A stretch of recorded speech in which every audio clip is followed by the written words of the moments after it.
Hvað getur maður gert til þess að láta sig líða betur á leiðinni í vinnuna og vera með slakar axlir þegar maður byrjar að vinna?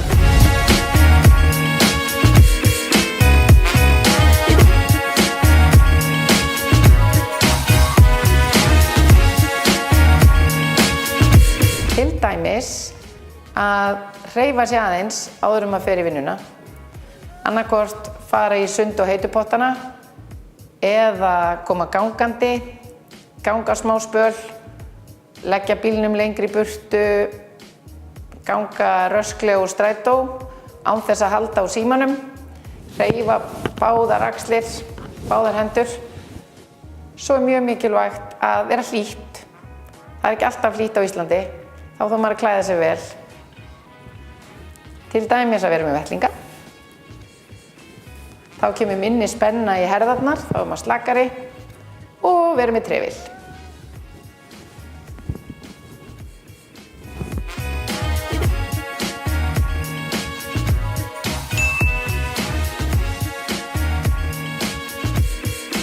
Hvað getum við gert þegar við erum komin í vinnuna og finnum að við erum þreytt í mjóbakinu?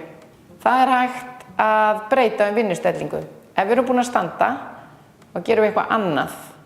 Til dæmis, ganga tröppur, taka hnébeygur eða taka smá hliðarskref. Hnébeygur og hliðarskref. Hvað getum við gert til þess að láta okkur líða betur í herðunum þegar við erum í vinnunni eða heima? Það er númer 1, 2 og 3 að fá blóðflæði af stað. Til dæmis með því að snúa öxlunum í hringi. Yppa öxlum. Teygja sig upp og svo þurfum við líka að styrkja vöðvana sem er á bakinu, draga saman herðablöðin og svo líka dekur, nudda hnakkann og lengja hálsinn.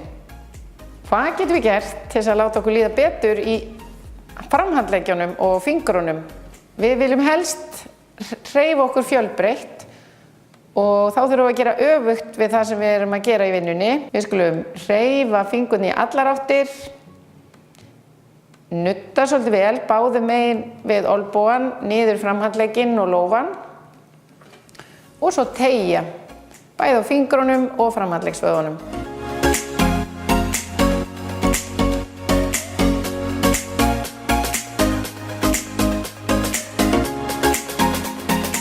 Hvað getum við gert eftir vinnu?